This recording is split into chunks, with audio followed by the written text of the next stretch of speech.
এইমাত্র পাওয়া বড় খবর, আইপিএল 2026 শুরুর আগেই কলকাতা নাইট রাইডার্স শিবিরে বেজে উঠেছে খুশির ঢাক।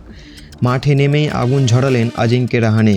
ব্যাট হাতে এমন বিস্ফোরক যা দেখে চমকে গেছে গোটা ক্রিকেট দুনিয়া। কেকেআর ভক্তদের মাঝে এখন শুধু একটাই আলোচনা, ফিরে এলো পুরনো রাহানে। ঠিক কী করলেন তিনি, কেন এত উত্তেজনা, আসুন জানাই বিস্তারিত খবরে। কলকাতা নাইট রাইডার্সের জন্য আইপিএল 2026 শুরুর আগে এলো দারুণ সুখবর। আসন্ন মরশুমের মিনি নিলাম হবে 16ই ডিসেম্বর আবুধাবিতে। তার আগেই নিজের ব্যাটিং ফর্ম দিয়ে নজর কাড়লেন গত বছরের কেকেআরের অধিনায়ক অজিঙ্ক্য রাহানে। সৈয়দ মুস্তফা আলী ট্রফিতে মুম্বাইয়ের হয়ে রেলওয়েসের বিরুদ্ধে খেলতে নেমে দুর্দান্ত একটি ইনিংস খেললেন তিনি।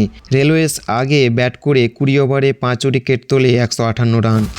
এরপর লক্ষ্য তাড়া করতে নেমে শুরুতেই আয়ুষ মাত্র দুটো আউট হলেও দলের দায়িত্ব নিজে কাঁধে তুলে নেন রাহানে। তিনি সূর্যকুমার যাদবের সঙ্গে মিলে ম্যাচের মোড় ঘুরিয়ে দেন। 33 বলে জ্বলে ওঠা 62 রানের ইনিংসে ছিল 5টি 6 এবং 1টি 4। তার ব্যাটিংয়ের দৌলতে নির্ধারিত সময়ের আগেই 7 উইকেট হাতে রেখে সহজেই জয় তুলে নেন মুম্বাই। এই ইনিংসের পরে কেকেআর সমর্থকরা রাহানের প্রশংসায় মেতে উঠেছেন।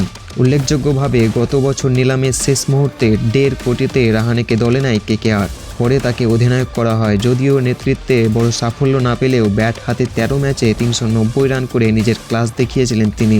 তার সর্বোচ্চ রান ছিল 61।